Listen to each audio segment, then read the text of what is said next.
Hey there guys, it's MrThunderGod here with some Thunder code. So let's get started with the new series Python Basics for Beginners.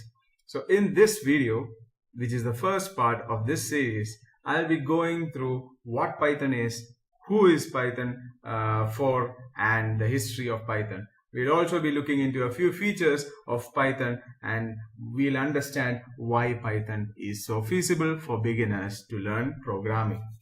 So, first of all, let me just introduce you to the logo of Python, which is in the middle, and I need not say much about it. So, we'll move on. What is Python?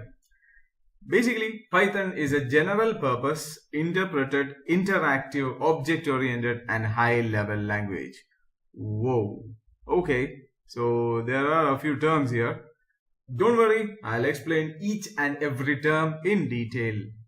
Before that, let me just go over the features of Python. Python is very beginner friendly, as you will see in the future videos.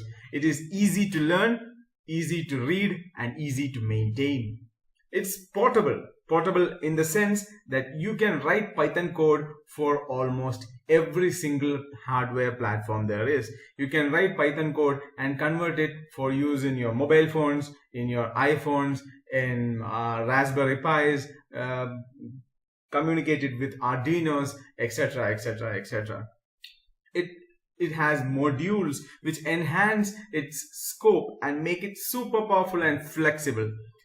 It is scalable in the sense that you can use Python to do small tasks, automate it to do a large number of tasks, and handle a large number of data at the same time. So now we'll go into the first sentence. Python is a general purpose. It's used for general programming and it can be used for specific programming as well. It is interpreted. Let's go into that.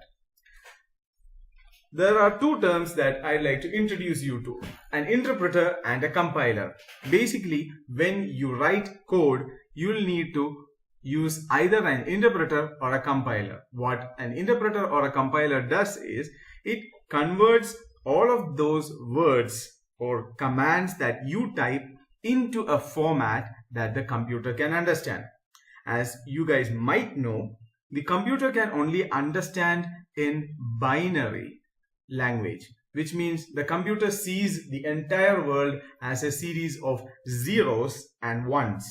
So if I say something like hello, HELLO, the computer might recognize it as something else. So if you want to say hello in the computer's language, which is binary, it might be a series of 0 1s. So it might be something like 0 1 1 1 0 0 0 1 1 1 1, which doesn't make sense to us, but it makes sense to the computer. So converting this hello into this series of zeros and ones is what the compiler or the interpreter does.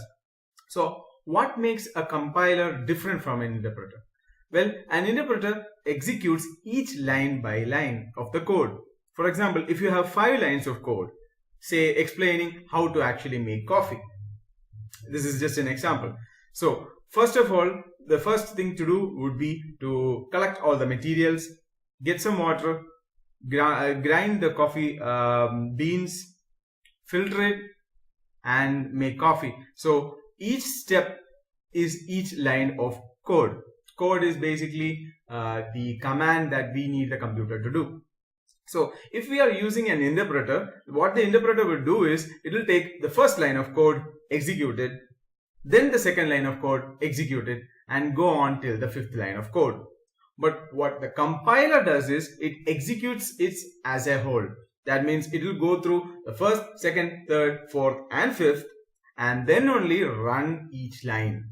So it will read through the entire recipe and then decide to execute it. The second one is memory efficiency. In the case of a compiler, the compiler converts the data, that is the 5 lines of code that we explained before. It will convert that file into an intermediary file which the computer can actually understand, as I said, zeros and ones. So if we make a new file, the new file will need memory to be stored in. This will take up a little bit more memory than an interpreter, because interpreters do not produce intermediary files. Now, the third one is faster execution. Since we are running line by line in interpreters, each line will be faster than the usual compiler standards, but overall the program will be a bit slower than a compiler. Next one, debugging. Debugging is the process of finding errors in code and correcting them, which is basically error correction is called debugging. So debugging is easy because if we do something like get water, get coffee beans, grind coffee beans, mix with uranium-236. So it will run the first 3 lines of code and then understand the 4th line of code is actually out of bounds. So it will throw an error there and it won't go to the next step, which is mixing all the ingredients together.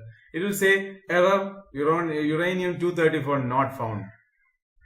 And that is the plus point of interpreter. In the case of compiler, what the compiler does is it will go through every single line of code. It will go through like water, okay, coffee beans, okay, uranium-234, okay, and then say, okay, there is an error inside the code. It will go through the entire thing and say there is an error inside the code, and the debugging part is very hard because you will need to find the line where the error code is actually there and you'll need to correct it. And when you correct that code, there is a possibility that another error might occur somewhere else. So debugging is a little bit harder compared to an interpreter case.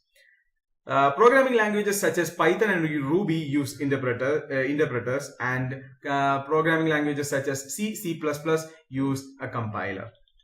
Moving on. I said Python is an interactive programming language, which means it has a shell. I explained, if you have seen my previous video on installing Python, I showed you that there is a 3 angular bracket prompt which is specific to Python.